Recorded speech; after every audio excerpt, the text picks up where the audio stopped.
This conference will now be recorded. Tonight I'm going to give you a primer. This conference will now be recorded. Tonight I'm going to give you a primer on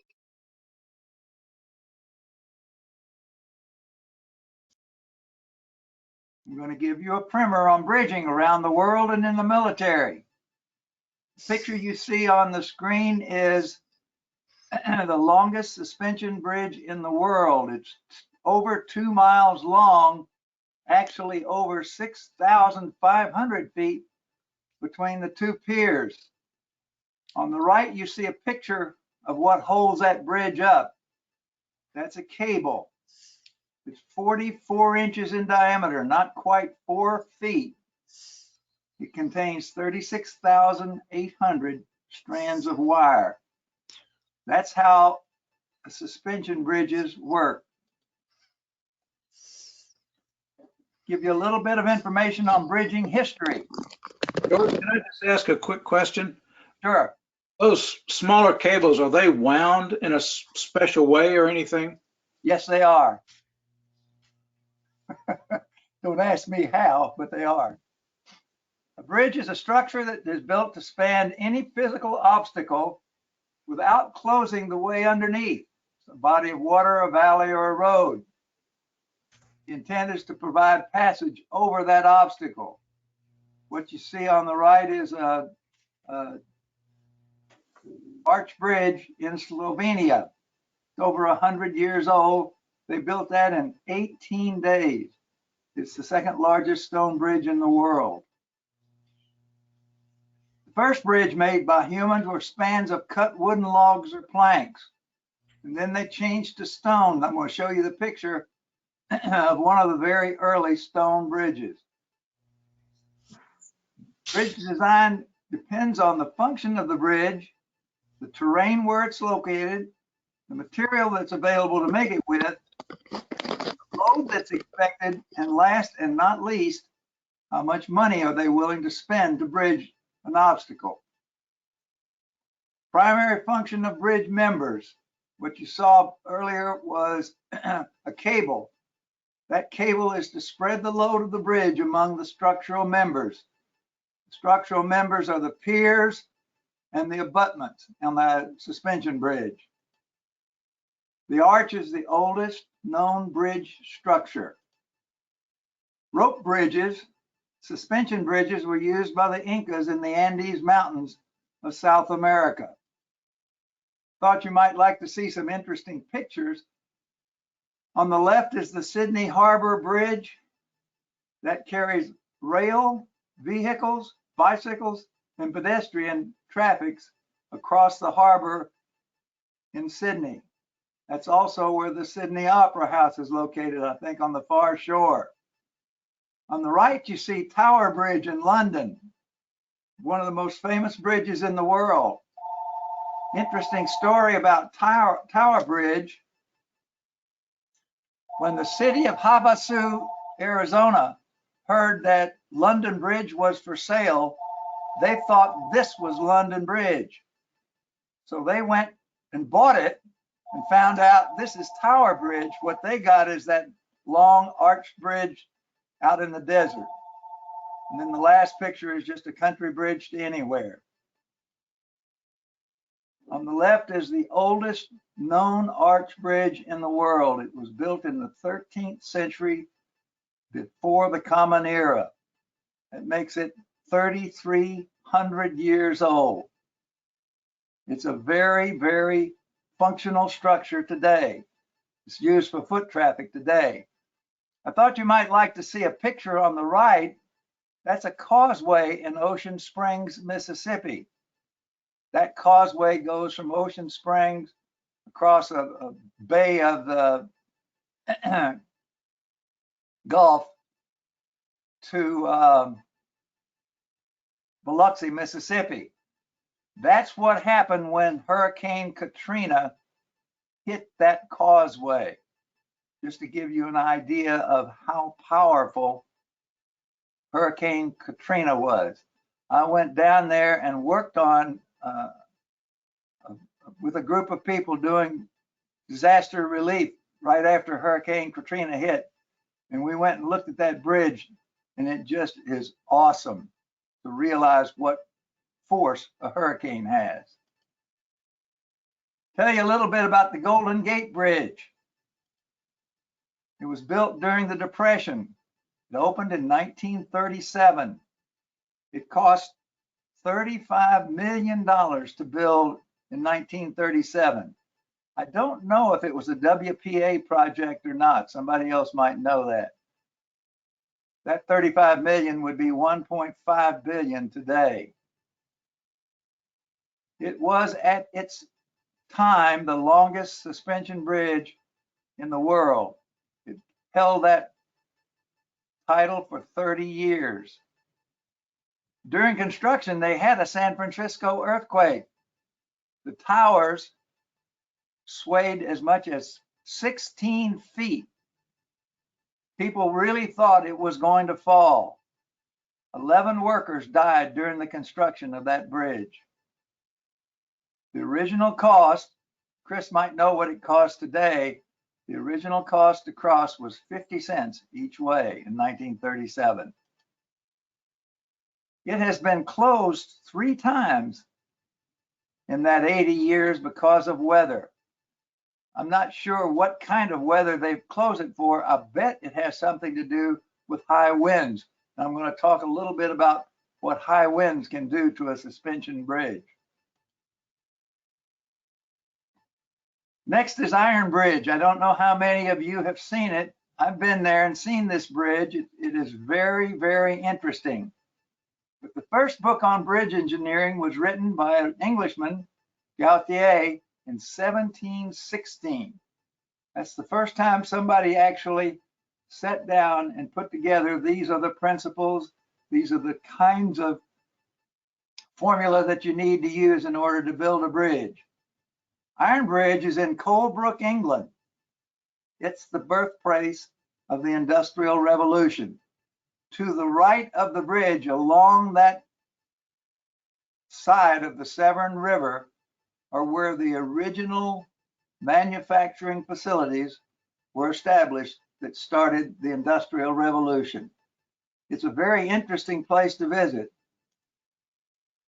Iron Bridge was erected in 1779, so it's 240 years old. It used cast iron for the first time. They used it to construct the arches that cross the River Severn. And if you go down to the bottom of the Severn, it's a little bit smaller than Chickamauga Creek at that point. It is still functioning today, but now it's a footbridge.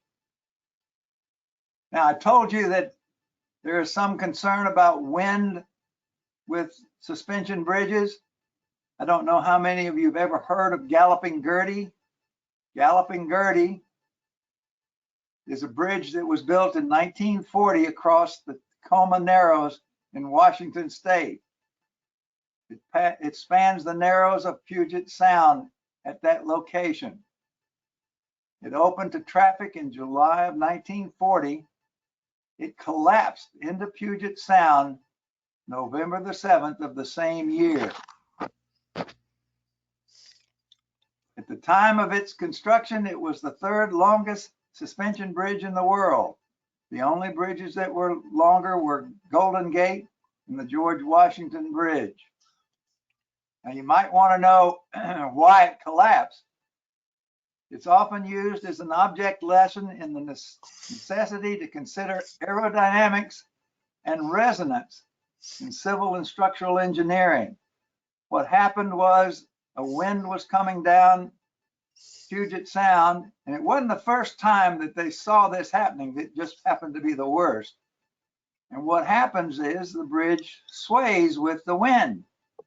If the bridge is swaying in the right sequence of timing with the wind, it starts reinforcing the swaying. It shook itself to pieces. At least in that particular bridge, Galloping Gertie, they saw it coming. So there was no one on the bridge when it came apart. There was a vehicle up there, I believe. but there were no people on the bridge when it came apart.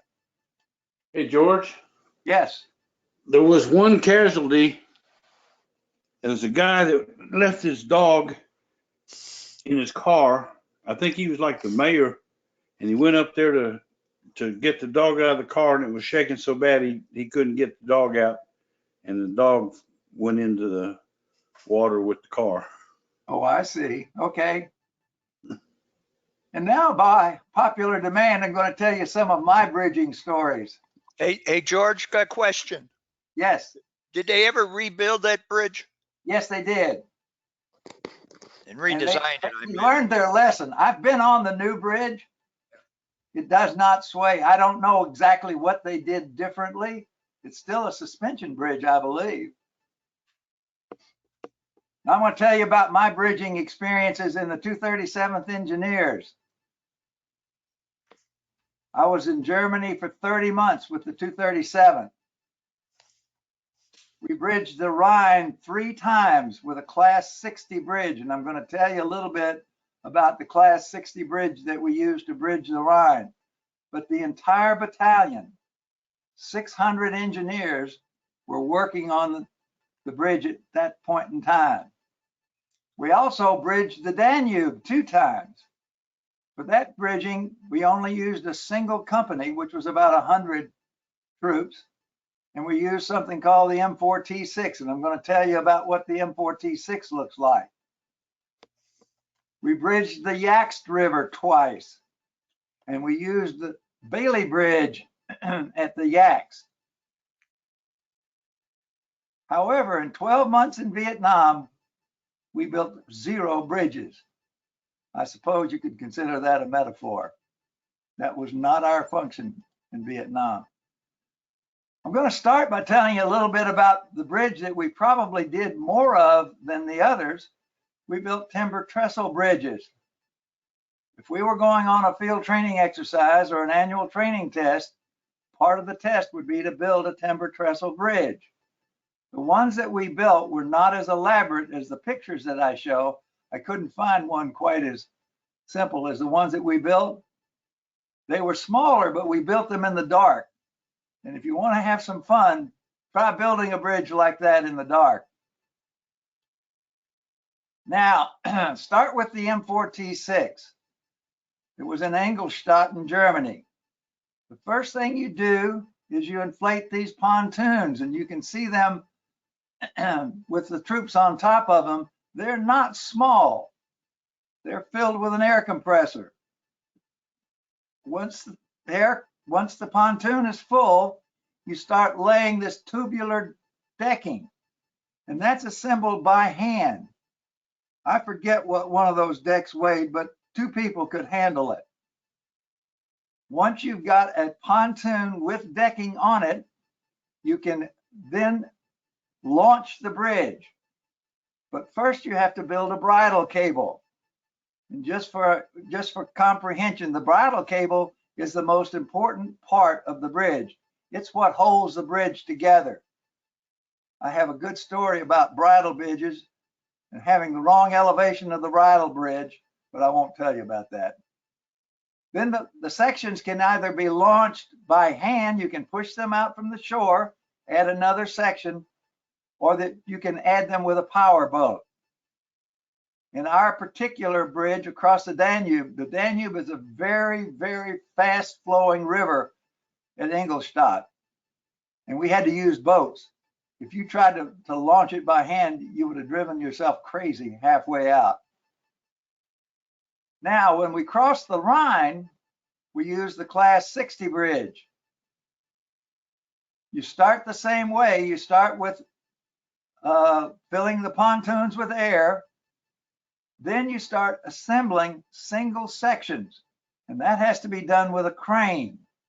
You can see the troops handling the sections being set on the pontoons.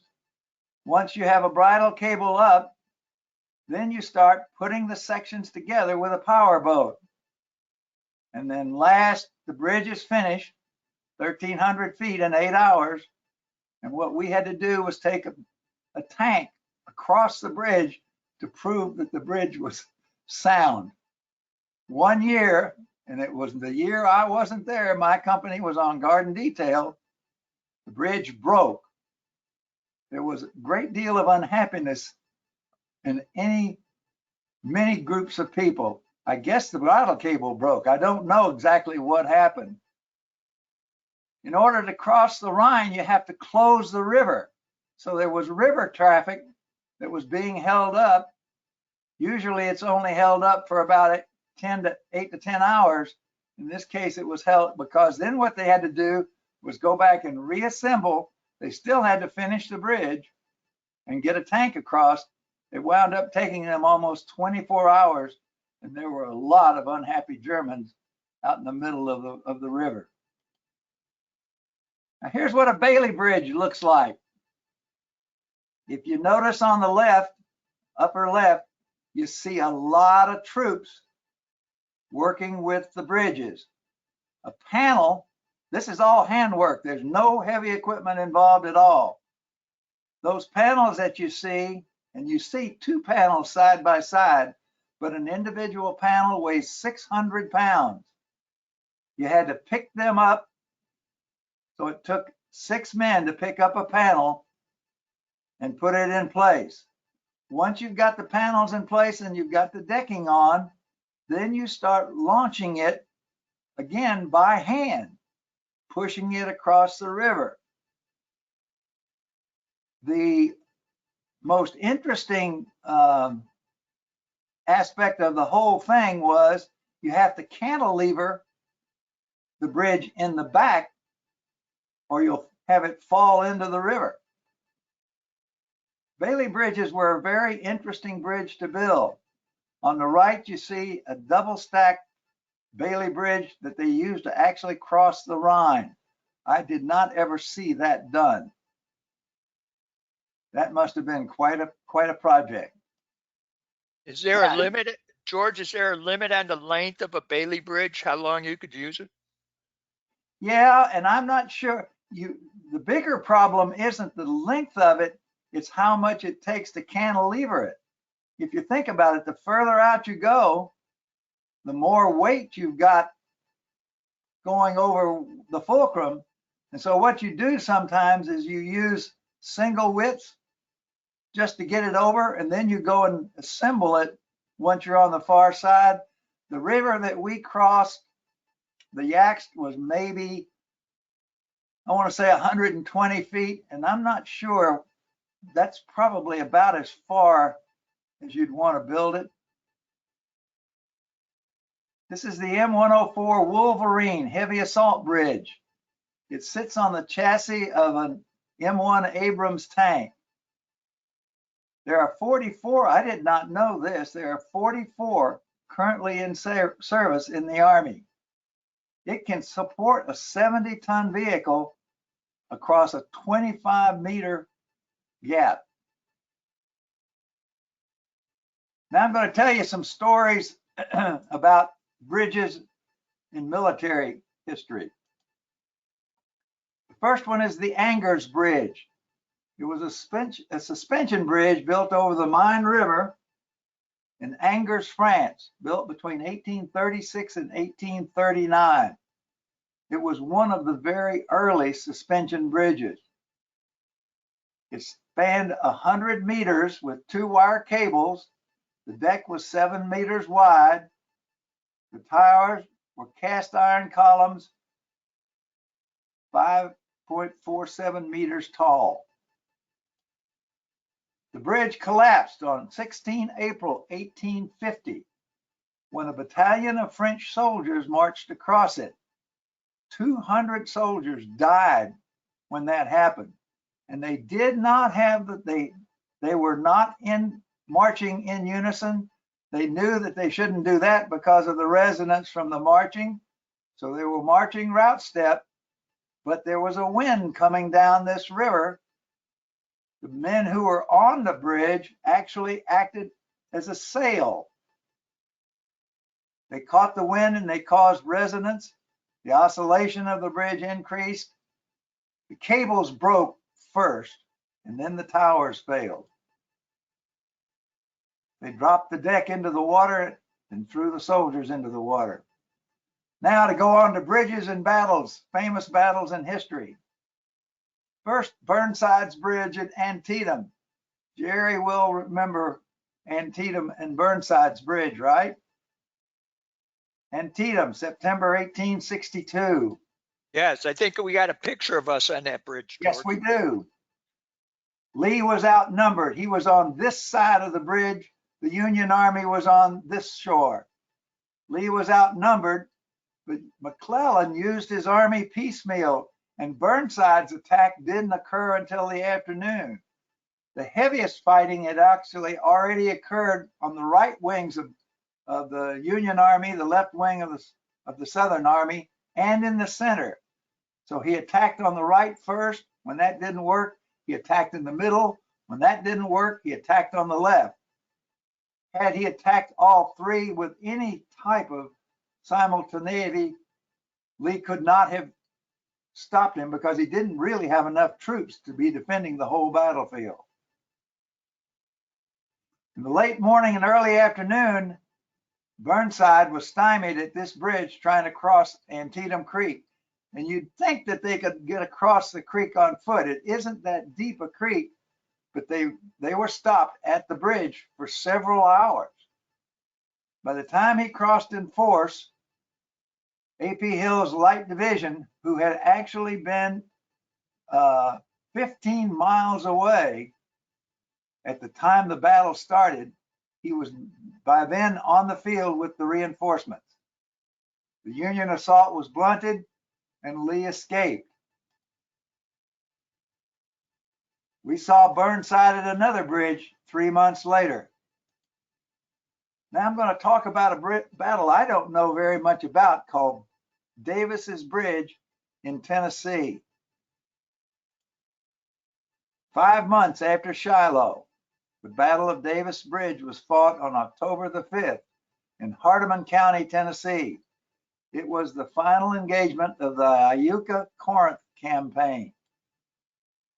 Confederate General Earl Van Dorn's army, who had been beaten at Corinth, then retreated north and west and evaded capture by the Union Army. Union General Ord pushed Van Dorn's advanced elements about 5 miles back to the Hatchie River. And I know the Hatchie River pretty well, and it's really a swamp. So the bridges on the Hatchie River made a great deal of difference. It wasn't like you could just go upstream or downstream and find a ford, because the Hatchie River is just one big swamp. The bridges are the only way across it, and that's true still. Confederates put up a stubborn defense on this bridge and protected their line of retreat. They escaped destruction. Following Corinth, Rosecrans' army had failed to destroy Van Dorn's force. That's the Battle of Davis Bridge right here in Tennessee. There were about 500 casualties on both sides in that battle. Next, back to Burnside, Fredericksburg, 1862. That's what a pontoon looked like in 1862. I thought you might be interested in that saying, for want of a nail, the shoe was lost, for want of a shoe, the horse was lost, and for want of a horse, the man was lost. And that's what happened at Fredericksburg. Union forces of Burnside. Now, Burnside went from being a corps commander to being Army of the Potomac commander. Lincoln was unhappy with McClellan after Antietam, took him off the position and put Burnside in charge.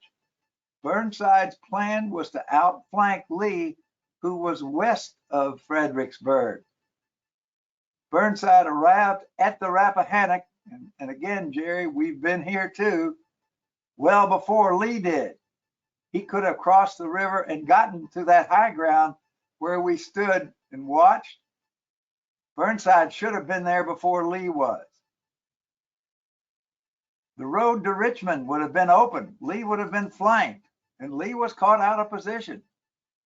However, Burnside was stuck on the wrong side of the river. He had ordered a pontoon train, and that's how they called these bridge units back then. Train he had ordered was not there. And in reading why it was not there, it was a combination of administrative problems and maybe somebody had it in for him personally. I don't know. It was late enough that by the time the bridges got there, Lee had fortified the heights above Fredericksburg, and the battle was a disaster. Burnside was not very flexible. He had a plan to capture Fredericksburg and capture the heights behind it. He was going to do it even though by then Lee was there. The report, and this is interesting, the report of this disaster resulted in Britain forming and training a pontoon troop of engineers. By the way, that's what the American engineers also have. We did not carry our own bridging material anywhere. The bridging material that the Army uses is actually kept in specific companies whose job is nothing but maintenance, care and tending to these various bridges that I was talking about. Now, I want to tell you the real story about the bridge on the River Kwai. There is a real story. They didn't make that up.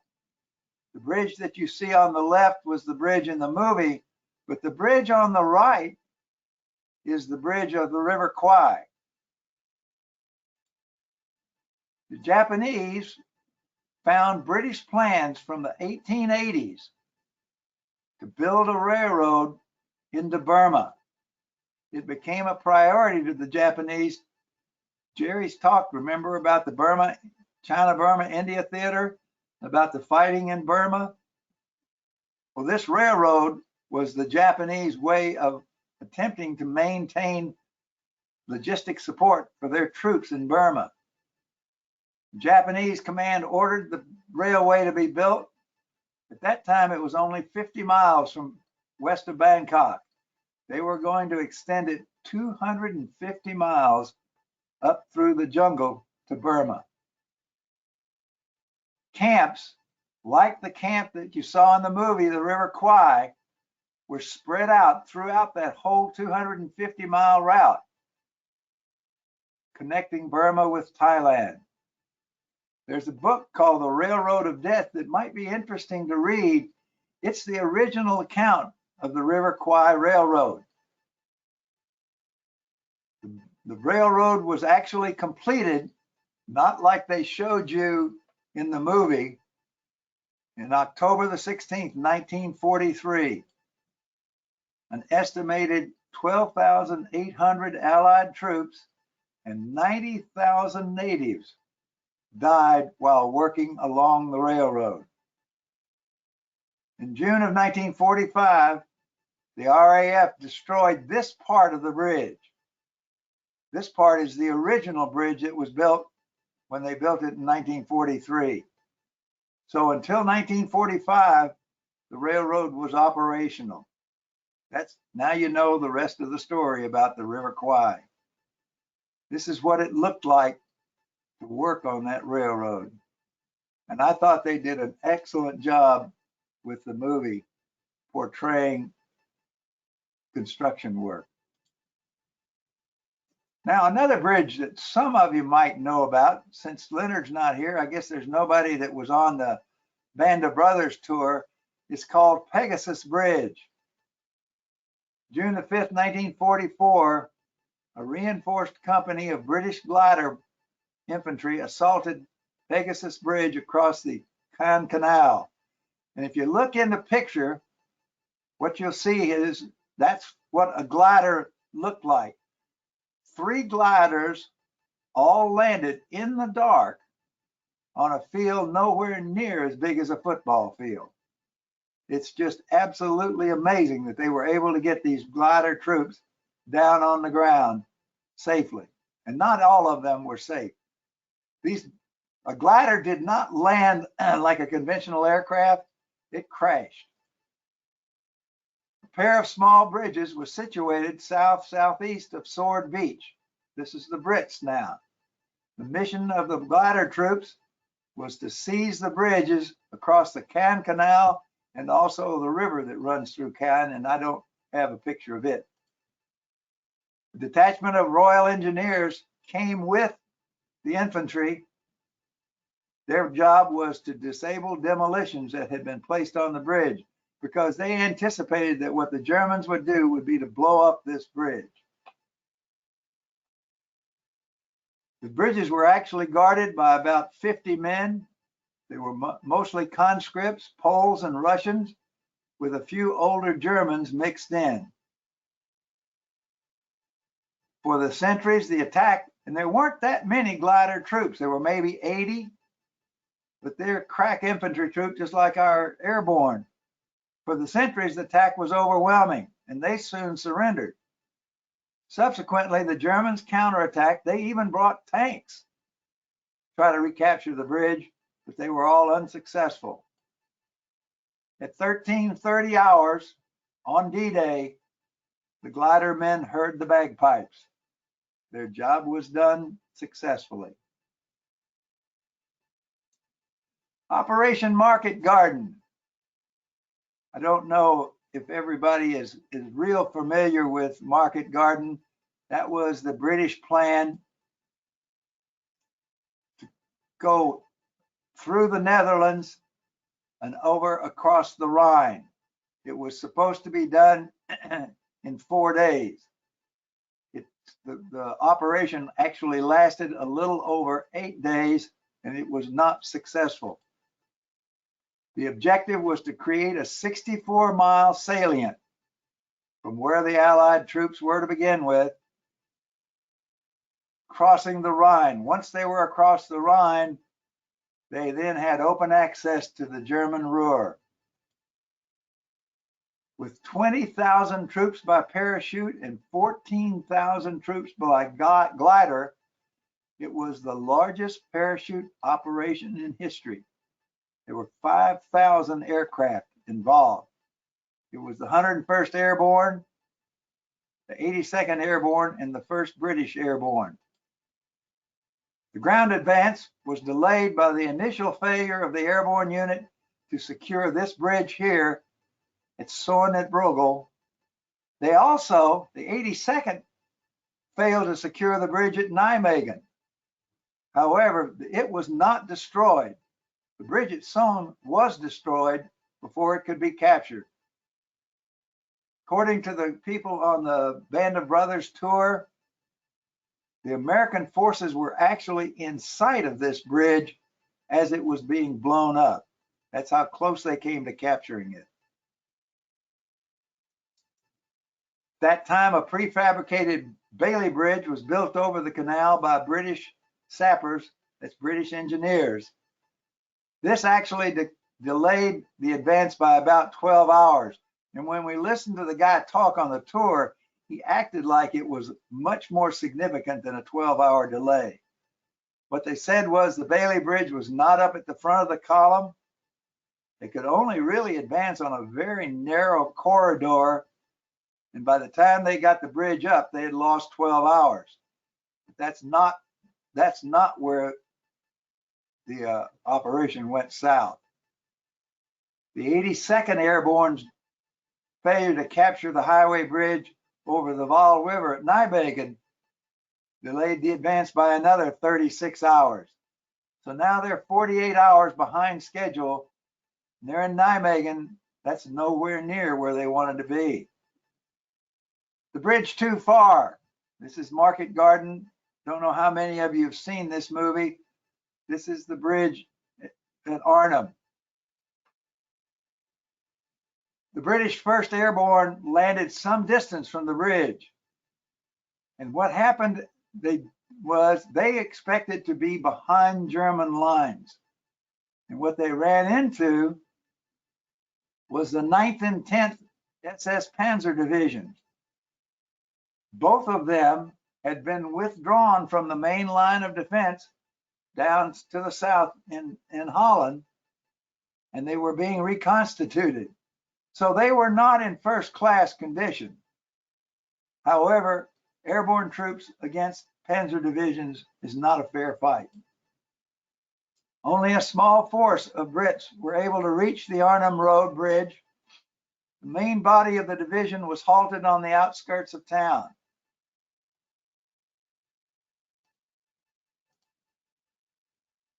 The 30th Corps had been expected to reach the airborne forces in 2 to 3 days, but they were 3 days behind schedule. The airborne troops were not relieved. They were just on the north side of the bridge. That's where they landed. They actually landed on the north side of the Rhine. About a battalion got as far as the bridge. The south side of the bridge was still controlled by the Germans, and this airborne unit was fighting Germans coming north towards them in Arnhem. After 4 days, the British force on the bridge was overwhelmed. The rest of the division was now trapped north of the river. In this battle, the British 1st Airborne lost 3/4 of its strength. Most of its losses were captured. The division never saw combat again. The Ludendorff Bridge, aka the bridge at Remagen. Midway through something called Operation Lumberjack on 7 March 1945, troops of the First Army entered the German town of Remagen on the southwestern shore of the Rhine. They were surprised to find the bridge still standing. The Germans had tried to blow up the bridge and had not done a very good job. With its capture, 2 weeks before Montgomery was planning Operation Plunder, and Operation Plunder was the Brits going across the Rhine further north. The U.S. Army had established a bridgehead on the eastern side of the Rhine. After U.S. forces captured the bridge, Germans tried to destroy it multiple times. They brought in Air Force. They attacked it with tank units. They were not able to further damage the bridge. But it had been damaged by the original explosions and finally collapsed on 17 March, 10 days after it was captured. While it stood, the bridge and a newly established pontoon bridge, like the one I showed you before, enabled the Army to establish a bridgehead of 6 divisions, 125,000 troops across the Rhine. A week later, Montgomery crossed the Rhine.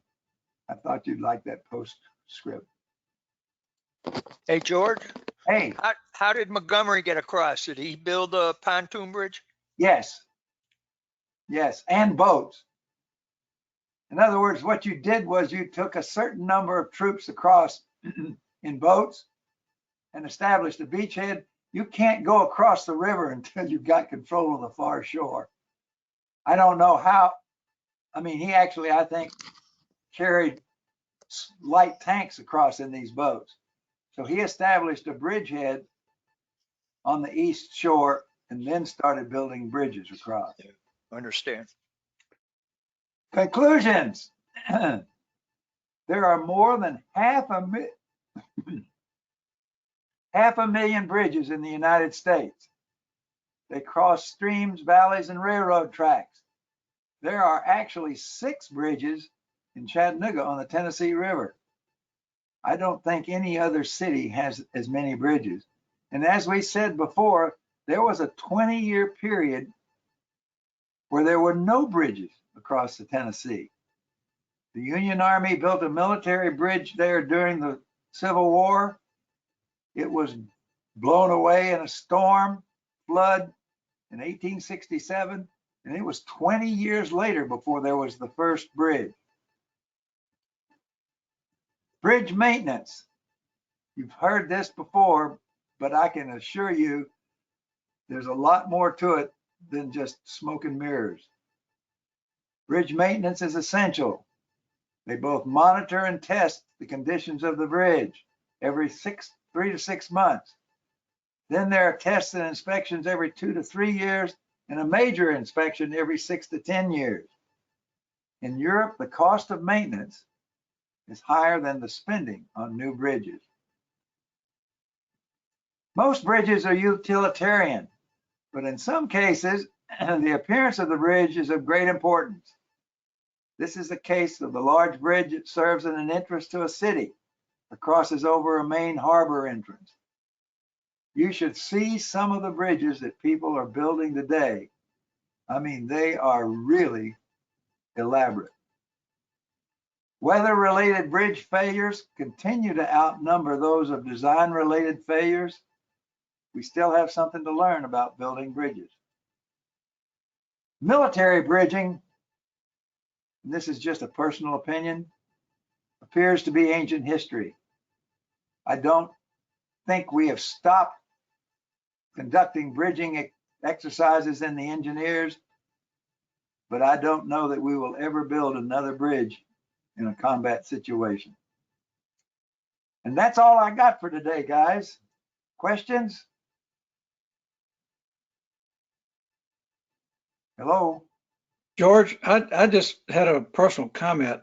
I was at Arnhem in 2002 with a tour from Stephen Ambrose Tours, and we met one of the men who got there first in the British Airborne. Oh, wow. He was a sergeant, and he was one of the first to try to cross the bridge. And the bridge is at an arc, and as soon as he began to be seen on the opposite side, he was shot in the leg, broke his femur, and so he was left as a captive for the rest of the war. But Yeah. all of these guys had survived the evacuation from northern France, in what was it, 1940, I think. But all of these men came back and visited with us there at the bridge at Arnhem. Oh, You wow. can still see the shrapnel and the bullet holes because the concrete supports are the same ones. Yep. There's bullet chinks and shrapnel injuries all along the base of the bridge and the stairway that leads up to the roadway from the riverbed. I didn't know you went on that tour. We also went on it and really enjoyed it. Oh, we saw a lot. Yes, we did. And that narrow road you're talking about along the river, Yes. it's really narrow. It's barely one bus wide. And the men, the 82nd, they got showered with debris when that bridge blew. They were that close. Yeah. Anything else, guys? Yeah, George, I'm Yeah. disappointed you didn't have a picture of that popsicle bridge that we built. You know what it looked like? Seriously? Yeah, I remember what it looked like. Yeah. But I got to tell them the rest of the story that Go the ahead. girls in the class, George did a presentation for one of the classes at GPS, and the girls were building popsicle bridges, and their bridges outdid ours. Yes, they did. They were actually the bridges that we built in miniature look kind of like this. Yeah. And what we learned, and I don't know if it's true or not, but these truss bridges, where they are at their weakest is where the trusses connect. So if you look at a joint, that's where our bridges, that's where the bridge that we built out of popsicle stick failed. It failed. But our bridge held what, 95 pounds, and I think the winning bridge was 115. I think you're right. Or something in that range. So I think you're right. it was still a good try. It was. It's pretty bad though to let a bunch of girls beat you, isn't it? No. They got a kick out of it. They did. They got a kick out of it. How long did it take you to build those popsicle bridges when you were making that demonstration to the girls? Well, I think they had a week to do the actual construction. Okay. You know, and the following week we went back for the test. We we made a jig to hang from the bridge and apply weights to the jig. And Okay. we actually used weight from the weight room, the round circular weight, and added it to it. It worked very well. It's interesting to learn how forces actually move about in a bridge as weight is applied to the structure and the various members and how they handle compression and whatnot. We learned a little bit. If we had it all to do over again, we'd probably do better, don't you think? Oh yeah, maybe. George, it's interesting to learn when Grant first crossed the Tennessee River, which is back behind my neighborhood, he Right. threw up a pontoon bridge overnight. And in less than 24 hours, he was across the Tennessee River. Now, of course, it was a river and not a reservoir like it is now. But Right. still, he had the resources to cross that river in less than a day. It's funny, psychology plays a great deal of a part in an army. And before Grant got there, that army was beaten at Chickamauga, Yep. and they were just a beaten group of people. And then didn't Longstreet build another pontoon bridge to get across? I don't think so. You mean when he went up to Knoxville? No, when he came across to attack Missionary Ridge. That was Sherman. Sherman. That was Sherman had to build a pontoon bridge to cross up there Sherman. where ConAgra is, so he could attack the Yeah, his from portion of the ridge. attack Billy Goat Hill. And he lost. But once again, he was able to do that in less than 24 hours. Yep. Well, I don't know that he built a bridge. He might have come across in boats. I don't know how he got over. He got a lot of troops across, so I think it was a pontoon. I think it Might was a have been. pontoon. Might have been. Yep. But by then, the Union Army had changed its morale had completely changed because they had broken the cracker line. They were eating 3 squares a day. They had a new general, several new generals, and their attitude was that they were going to win. Yep. It's just funny how if you think you're going to lose, you lose. And if you think you're going to win, unless there's just overwhelming odds against it, you have a very good chance of winning. Yeah, little food in the belly makes a difference too. It really does.